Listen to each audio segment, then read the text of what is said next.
on and it said recording in progress at the same time. So I did. I was happy you were here. Oh, me too.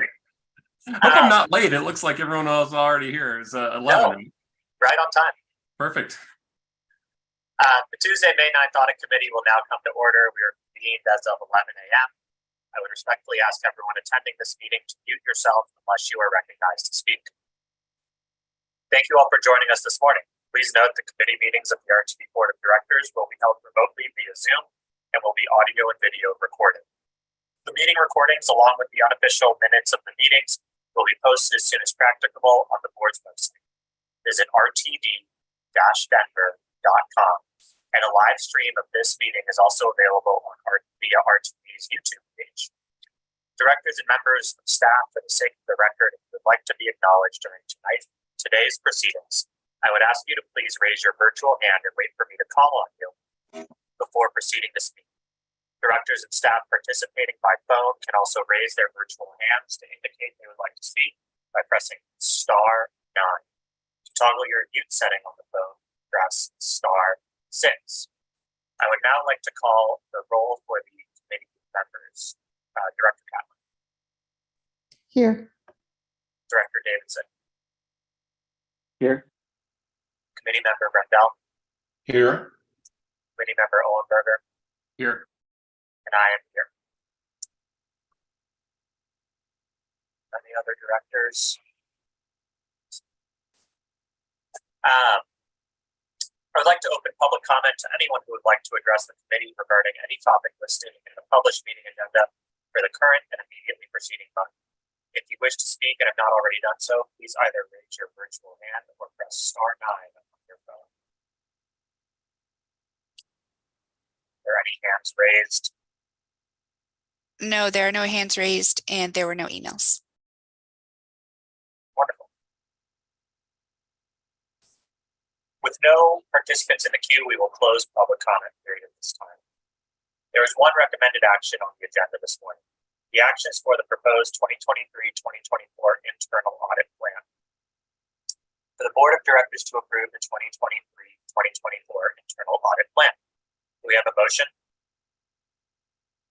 So moved. So moved. Great. I see Director Catlin as the movement. Do I have a second? Second. Second by Director Davidson. I would like to ask Doug McLeod, Chief Financial Officer, to present this item. Thank you, Chair Deschelle, and good morning, everybody. It's exciting. We're finally to the point where we actually have an internal or an audit plan ready. It's been a lot of work over the last couple of years, so I wanted to thank the committee members as well as Ruben Brown for all their hard work on this. This is a proposed plan, and as described in the charter, and Matt and Dave will describe, subject to change, obviously, and there is some additional work that needs to be done with staff to look at timing, availability of staffing, and then the scopes of work too. You'll hear a little bit about that from the gentleman from Ruben Brown. So without further ado, Matt and Dave, if you could go ahead and go through the presentation, please, that would be great. Thank you, Doug. Yes, as you mentioned, this has been a multi-month process. As you're probably familiar, we had done an enterprise risk management assessment about 18 months ago, and then we updated that very recently. So this audit plan incorporates that feedback from directors as well as members of management. And we have gone through and tried to design audits to address the risks that are of most significance to RTD. It's a plan. There's subject to change as things go out, might come up throughout the year. If there's a matter that is of extra urgency, audits might get pushed up and delayed in order to make sure that we're providing the most useful information to the district as soon as possible. So we did scope out an 18-month plan so that we can work with different departments and personnel at RTD to make sure that we give them plenty of notice so that they know that they're up for an audit in the near term, so that we can make sure that we give them enough time to prepare the documentation and so on. And then along with this audit plan, and we'll talk about this when we go through the scope a little bit, RTD has no shortage of audits, whether it be internal audit, external audits, or agencies coming in and monitoring what's going on at RTD as well. So to the extent that we can, we'll scope the audits to overlap where is appropriate, but not overlap to double test things, just to double test it. Internal audits there to not only inform the district of things that might be done better before external people come in and look at it, but also help us make this management decisions going forward on how to strategically move the organization in different ways, depending on what we're noting in the internal audit department and audits. So there's scopes there. We're going to work with management to make sure the scopes are meaningful to the district and provide good information. So we sketched them out with a good amount of detail and did put budgets with all of them.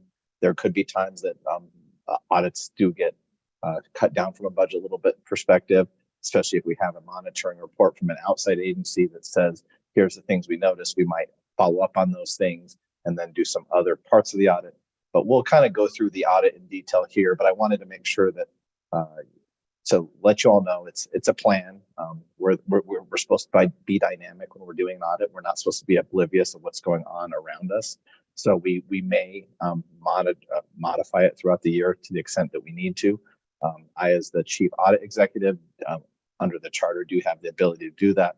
But if there are substantial changes, we'll be sure to bring it back to the audit committee so that we can let you all know, hey, we're going to drop this audit altogether, because that would be something that would probably not be in the spirit of what the audit charter was contemplating. But I did want to kind of clarify that before we get into the actual audit plan.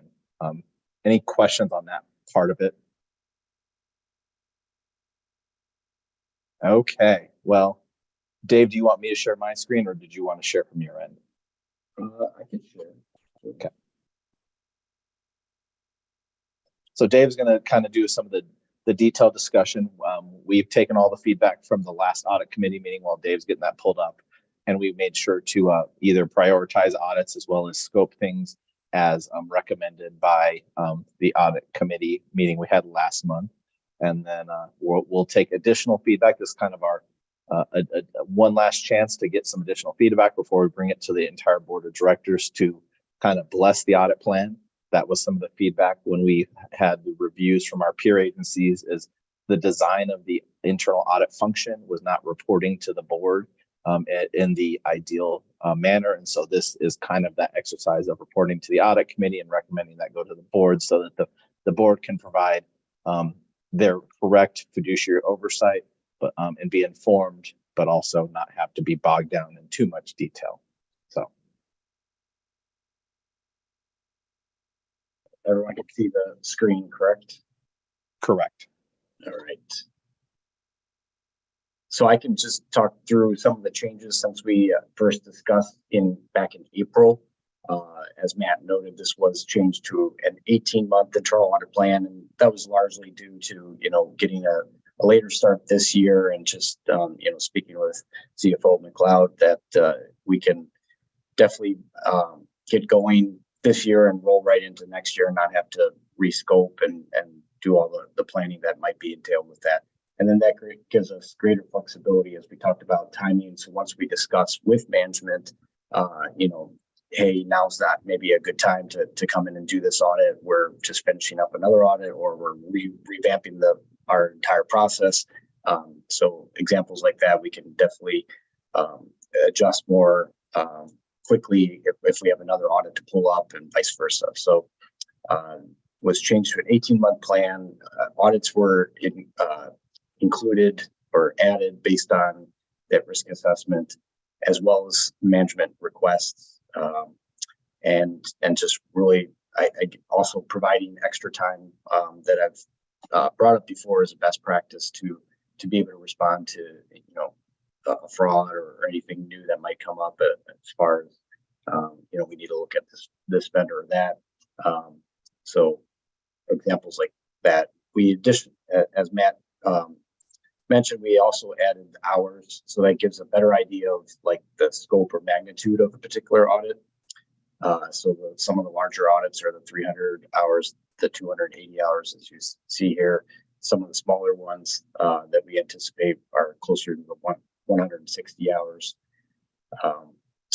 We've also added if there was issues with, like, for example, the Colorado State Audit Report, that we might want to also address or look into the action plans, whether they were implemented properly. So we've identified that under the rationale column. Other notable things that Matt hasn't already mentioned, I believe. So really it's you know, as I mentioned, when we start getting into, so the scope description, I wouldn't get too caught up into that because a lot of that is just this from our discussions that we've had with board members and executive management, and some of our ideas. But as we get into things, we might find that, you know, some of it is not relevant, or not even applicable. So as we get into it and start reading policies and discussing with management, that will be more refined. I believe most of these here were in the previous one that we spoke about. We did talk about public safety and moving that one around. So that one will also require additional refinement based on just other things that are going on within the organization. Maybe the compliance department might be reviewing, and we don't want to double or audit something and provide zero value. Dave, I think we have a question from Director Catlin. Yes, Director Catlin. Thanks. I went through this and I wanted to thank you for the level of detail.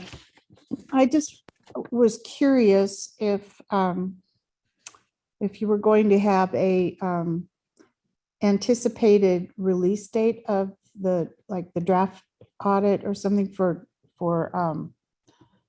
us to look at. I see that you have the planned timing, but I was just wondering when the deliverable might be anticipated.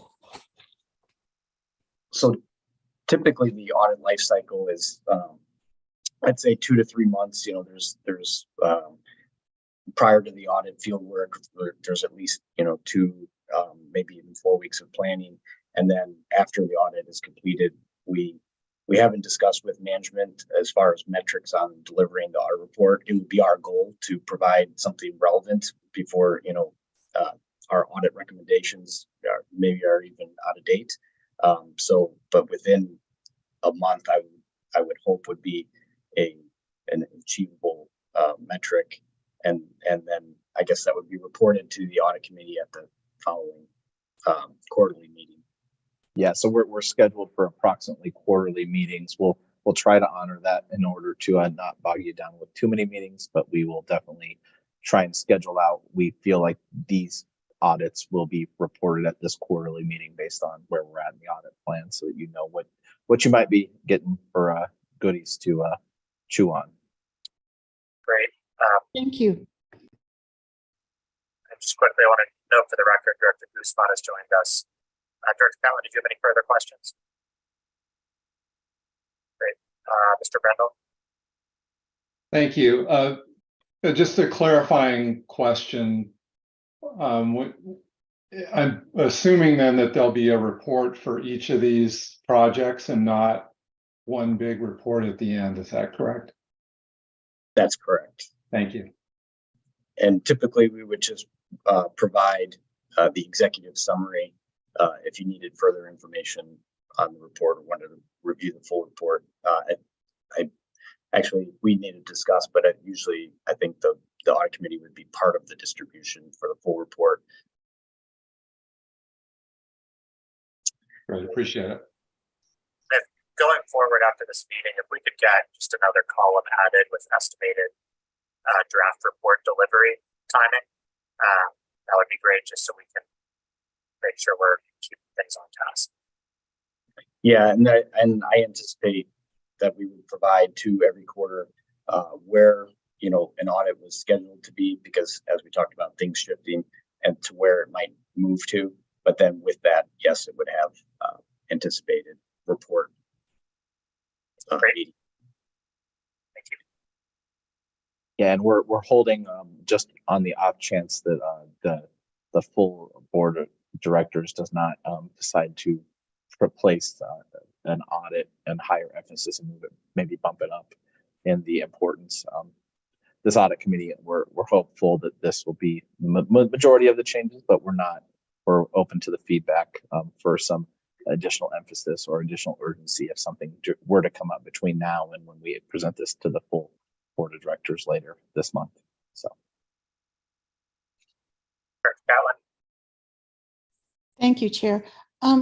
So I'm assuming that after we have reviewed these reports and they're released, that they will be put in some sort of an area on our website where we could review the whole report if we chose to do so, or if other board members wanted to see the full audit report. I believe We're working on the nature of, some of it might include PII or other, so we'll work with district legal counsel in order to abide by Colorado open records, but also make sure we provide the reports for review. So. Thank you.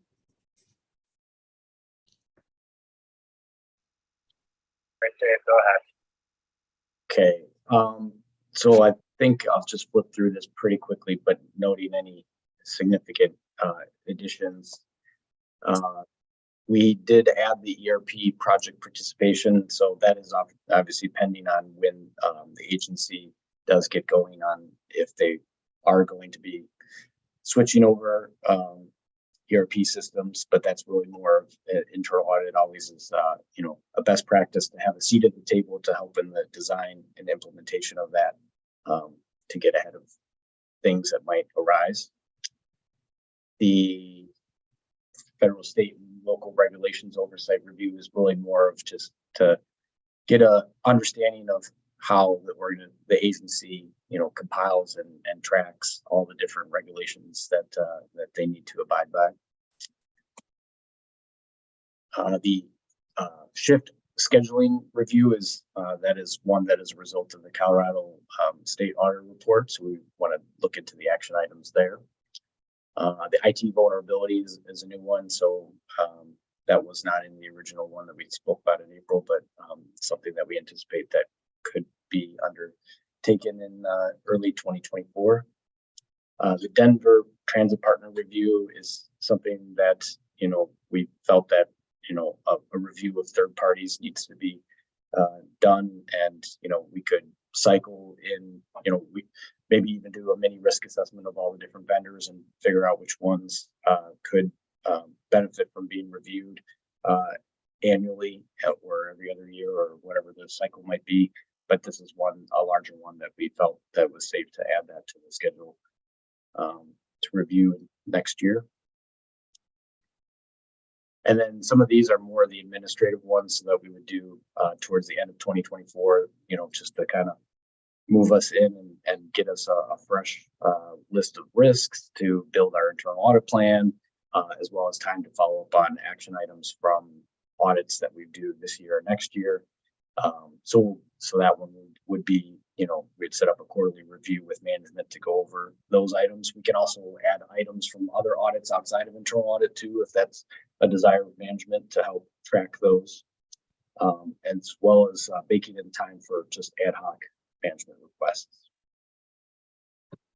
So that's the additional hours. That's about 3,200 hours, I believe, or so, which is about midway between what was year one and a year two audit plans for the 18 months. So actually probably a little bit shorter on hours.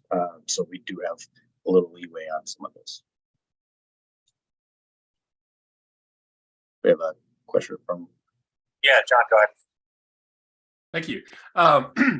I had a couple of questions on the specific audits. The first one was and you actually answered one of my questions. I also had a question on the budget and how the hours align with the budget, and if they do kind of tie into where we are with financially. So that one, thank you for answering that. On the HR, maybe if you could go up, it looks like it's packet page 7.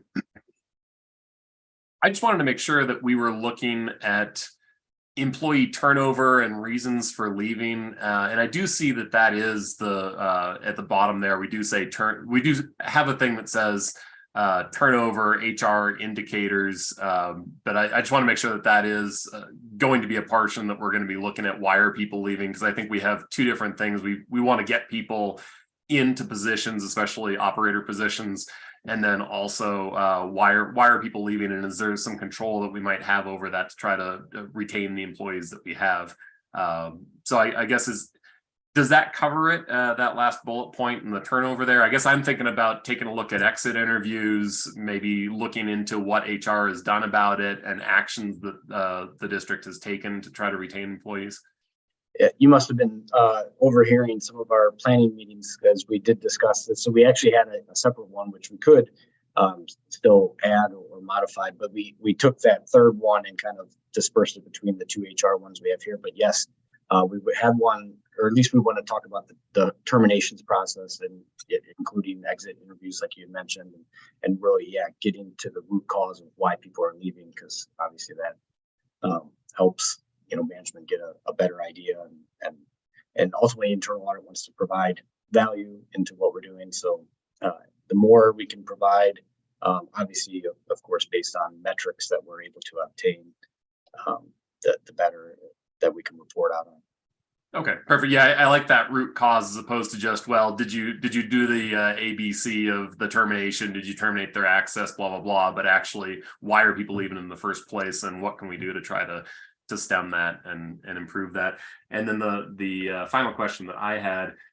Thank you for adding the safety audit in there. I actually said that there's 2 safety audits in there, and I was wondering if you could comment on the purpose of breaking out those 2 into 2 safety audits as opposed to just one audit on safety covering both bullet points. I think that's in like the next couple of pages, or it's on page 8 and 8 and 9. Yep. Yeah. So the first one that we discussed. So this one is more the. So I'm looking at my notes really quick. But yeah, this I think stemmed from a discussion with management and the fact that it would there were some corrective action plans out there for us to look at and build into our audit scope as far as making sure that's those were addressed. But really more on the flip side, like what is the actual cause, or I guess it was.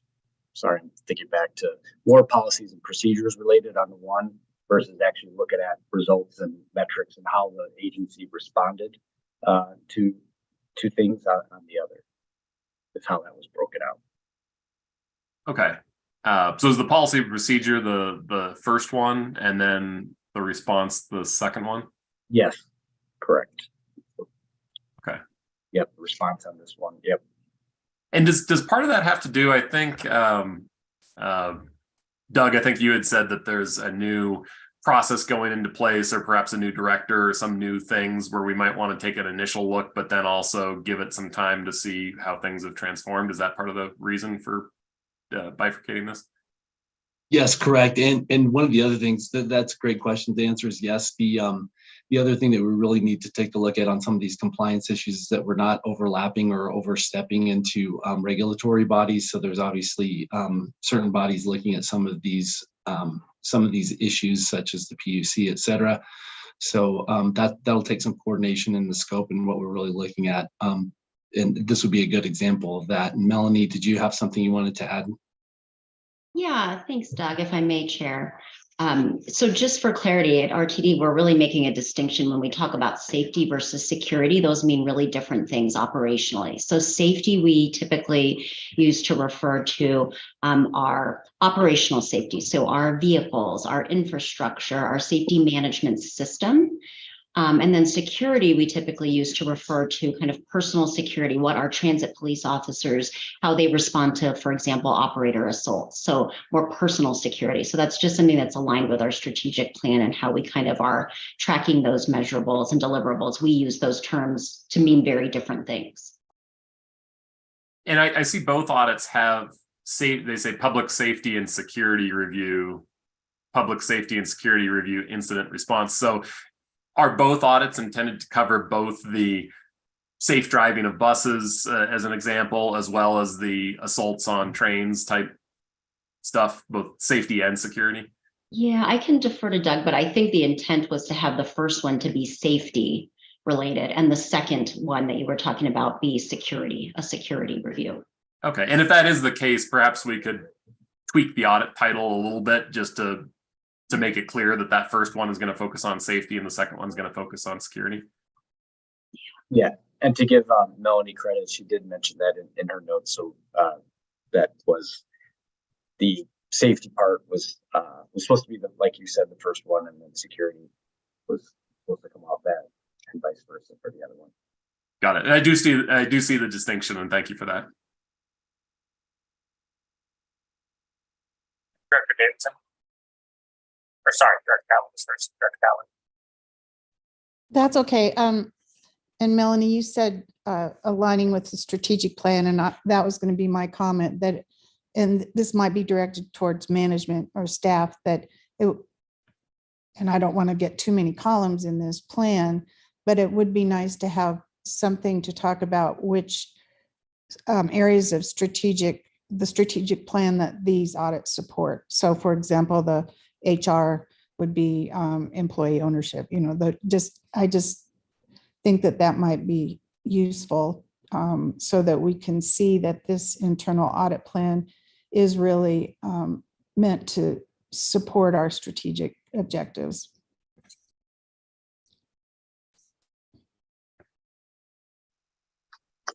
Director Davidson.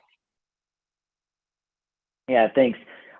Thanks for the clarity on this safety and security. So in my initial read, and it made sense, Dave, what you were saying, that the first one was going to be very policy and procedure, the second one being response. But in the conversation we just had about breaking this between safety and security, with the first one being safety, just to be clear, would that mean that the first audit would be both policies and procedure and response from a safety standpoint and looking at safety, and then the second audit on page 9 would be, then second audit on page 9 would be security, both policy, procedure, and response. Is that what we're saying? Oh, I would probably defer to from our discussions with management on what the best approach would be. Obviously, with timing of things, and to not, overstep with other agency audits, but I believe that could be a very good approach. Just to cover it that way and stay out of and more of a learning process for us too, to be able to read the policies and gain an understanding, and then start developing the scope for the second audit. And so it may be that, it may be that we have safety and we have security, and each have two, being policy, procedure, and then response. So in effect, the safety and security would break out into 4 audits, 2 for safety, 2 for security. I think that could be a good approach. I would probably, still, maybe that would be an update that we would provide at the next audit committee meeting after further planning, timing wise. And Director Davidson, Okay. if I might suggest, at least for this audit plan, perhaps we include each of those items within each section, just keep them as single items, and then as we get more into working with staff and the subject matter experts and the regulatory things that are going on, we can more clearly define exactly what the scope of those audits would be, if that's okay. But your point is well taken, that we should probably include each of those items in both, and then potentially break them down into smaller units once we do a scope review. Okay, thank you. Yeah, I just want to make sure to be clear on that, since we're both saying safety and security. I think this was a good discussion of clarity, and thanks, John, for raising that. Yeah, that makes sense. I'll yield the floor back. Thank you. Great. John? Thank you. I just put in my 2 cents on this. I know we had initially talked about kind of a part 1 and part 2 of safety and security, but as we've kind of evolved this, I would suggest that 1 is safety and the other is security, and they're each one standalone audit, as opposed to part A and part B for safety and part A and part B for security. That's how we would normally do it. That's how I would personally do it, and it seems to me that would make the most sense. So I would probably just adjust the audit project titles. I think taking a second look at the scope descriptions, I think they already kind of follow. Number one was safety oriented, and number two was security oriented. So I would just recommend doing them as single discrete audits, one safety and one security.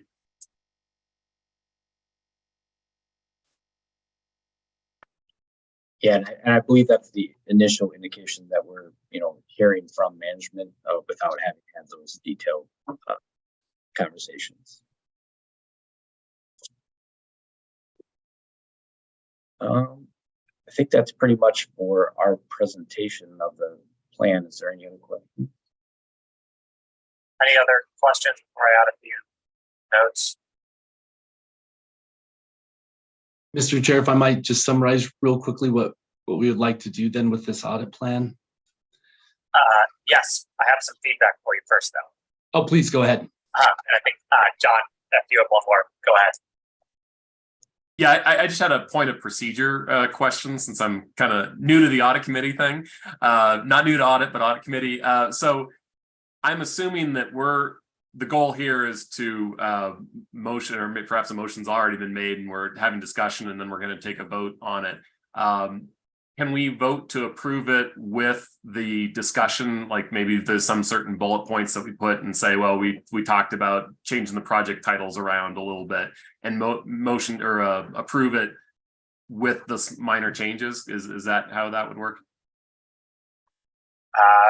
General Counsel? Yes, I think for a document like this, I mean, I'm not hearing some huge substantive changes like remove, a whole audit, or replace, add an audit. So I don't think you need to have a specific motion that says, on line 14, change this word to that word. I think staff is taking notes right now. And then Doug, I would assume that when this gets presented to the full board, those notations would be made. Right. So, but yes, the idea today would be to adopt this recommended action, to adopt this proposed plan and send it to the full board for consideration. Thank you. You're welcome. Okay. A few just additional sort of asks, trying to summarize sort of what I've heard today.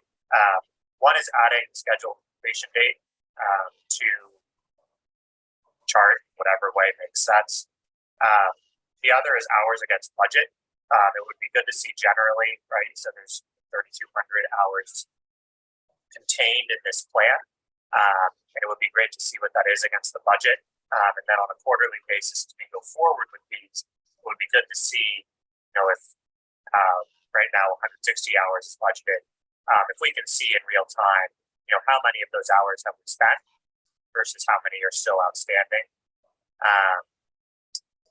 Strategic plan alignment would be the other one that I noted. Just making sure it's in there, and then just adjusting the safety and security as we've discussed today. The other items I would just sort of add are we've done a lot of aptitude peer reviews, which are great to have.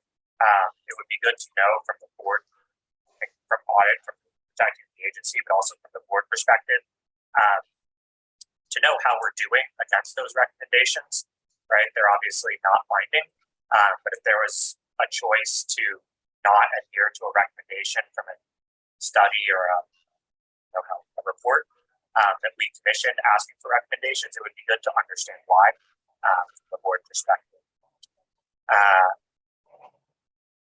And then my last comment is, I believe our collective bargaining agreement is up in 2025. And as a result, there are a number of sort of more employee-focused, represented employee-focused items in this audit. When do we start negotiate? When could we start, or would we start negotiating, assuming, we don't exercise an extension in 2025? Is they're really trying to make sure that the audit is scheduled so that should we begin negotiations on a new CPA for the 25 expiration, that the team has with from the audit side to make sure that we've applied and have that data information. So I don't know who wants to take when the CPA is up first, but and when that process starts, and then maybe give it over to the audit team. Sure. This is Doug McLeod. I can start with the CBA. So the current collective bargaining agreement is January 1st, 2022 through December 31st, 2024. Our intent internally is to begin scheduling and planning and then meeting about mid-year next year, 2024, with the anticipation of having that new CBA completed and ratified by the end of the year. And it might actually be springtime now that I think about it, because we did move the schedule back. It used to be a March 1st through January 28th schedule.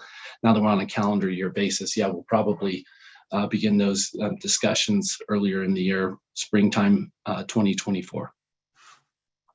Dave, Matt, can you talk to the other issue?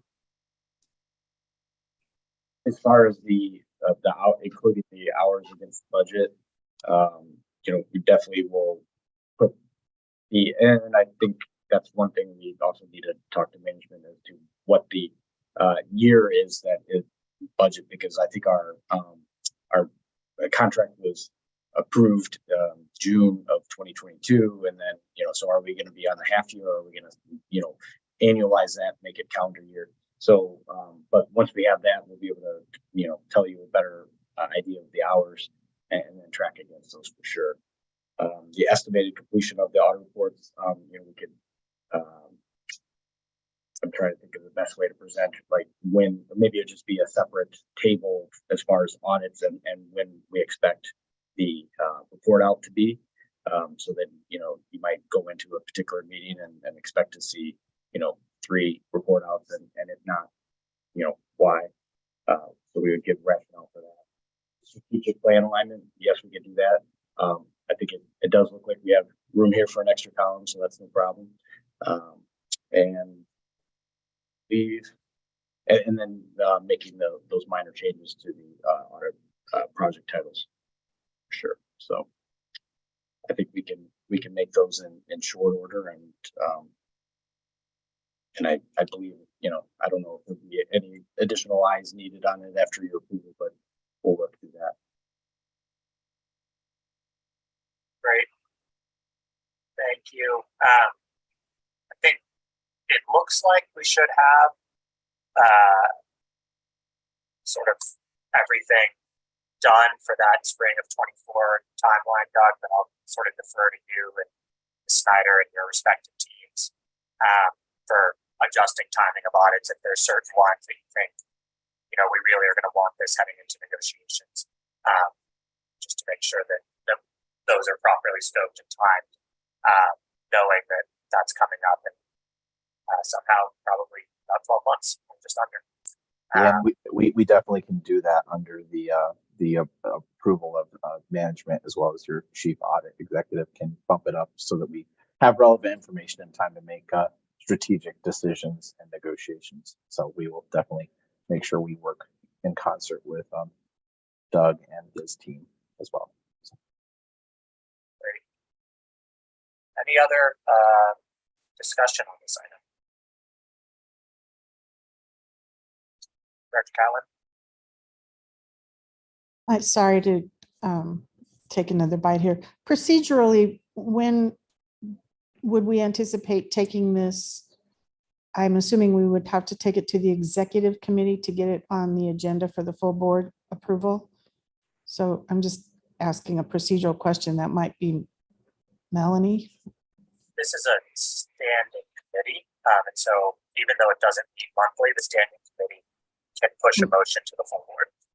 Okay, so then if we approve this at this point, then we could send it to the full board this next month.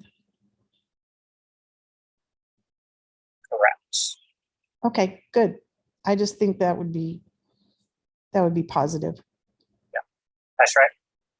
I just wanted to confirm that this item would be on the May 23rd agenda. That is my understanding, assuming it passes.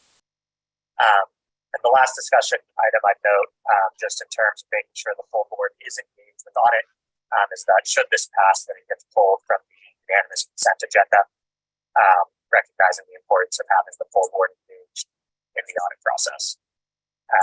addition to this committee. Any other discussion?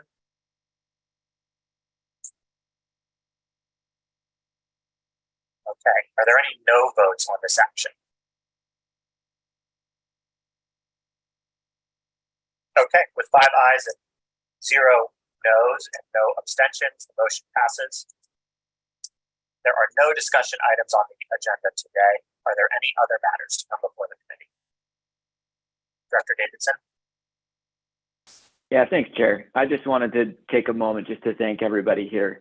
I know it was said at the beginning, Doug McLeod, you said it. This is a lot in the making of getting to this point and reacting to peer reviews, reacting to audits from the Office of the State Auditor. And everybody on this call has been a big part of making this actually happen and joining the team here. And John, Jim, it's great to have you on board, joining us to help with this. We had a lot of discussion about what the composition of this committee needed to be. I just wanted to take a moment just to look at the fact that we're passing an audit plan, recognize the work that's gone into this, and really genuinely say thank you to everybody here and everybody not here who's been involved in taking this important step. So with that, I'll conclude, but just makes me happy, brings a smile to my face. So thank you, team, truly. Absolutely. Matt?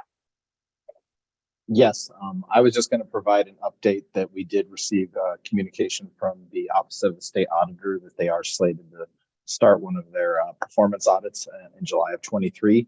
We knew that was coming, so just wanted to let you all know that we'll make sure we take that into consideration as we scope our audit plan, but we wanted to report to you as the audit committee that we have been notified that that is upcoming. Great, thank you. And I would just ask if we could, similar to how we ask external audit to provide a written monthly update on that scope, as the chief audit executive, if you can similarly, once that gets underway, just provide a written update on that Office of State Auditor audit that we can pass to the full board. That'd be great. Can do. Thank you. Mr. McLeod? Thank you, Mr. Chair. Just wanted to, I know you're going to talk about the next audit committee meeting. I just wanted to give a little bit of information to this body regarding why the change. Just to go back in history, last year, the 2021 Annual Comprehensive Financial Report, or ACT, for our annual audited financial statements for RTD was approved by the board in June. We were shooting, again, we initially anticipated having that done in May for 2020, the 2022 audit.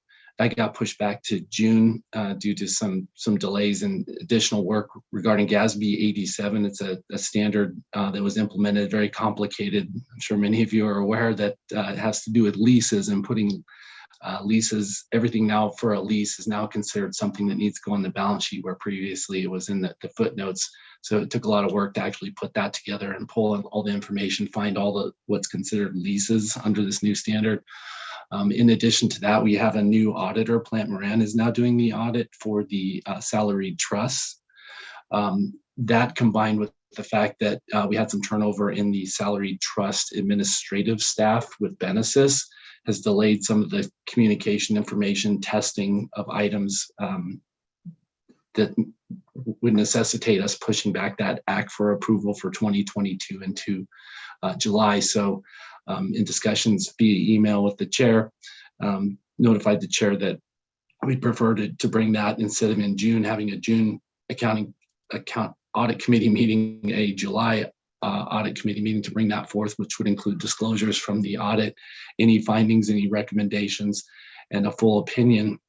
Along with that, I just want to let the committee know, and speaking with Matt, we'll get additional information to you, but because of the timing of a July review of that ACFR and hopefully a July approval by the full board to accept that 2022 ACFR into the record, there are state requirements to at least provide a draft of that ACFR to the governing body before June 30th. So our intent would be to send out a communication to board members with the draft of that financial document. It will not contain the audit opinion yet, and it may be missing some information that would not change the disclosure of the financial statements related to these trusts. So we need to do a little bit more investigation here on staff side to look at the timing of that, but we do intend to provide a draft. I would say though that we are providing unaudited financial statements on a monthly basis, the board briefing. So there's current financial information out there. We are using the year-end unaudited draft unaudited financial statements as the basis moving forward. So it should be good current financial information that we are posting. It's just a delay in the presentation of that item. Thank you, Mr. Chair. Great. Thank you. Any other matters? Yeah, go ahead. I guess just from Doug's comment, did I understand correctly that the June 2020 June Audit Committee meeting on June 5th is going to be pushed to July? So should we take that June one off our calendar then? Yes, correct. And I've just notified the board office just yesterday, so I'll work with them and we'll get a doodle pull out and ask to reschedule that to July and cancel the June meeting. That was the only agenda item that was scheduled for the June meetings. Unless this committee wanted to discuss something else, we could hold that date. Thank you. Other matters? Okay. The agenda indicated the next meeting date, as discussed, was scheduled for June 5th, 2023. However, due to delays in receiving information to complete the salaried trust audit, which is required to complete 2022 ACFR, next audit committee meeting will be scheduled for a to be determined date in July. Seeing no other discussion, this meeting is adjourned at 11:46 a.m. Thanks, everyone. Thank you, everyone. Thanks, team.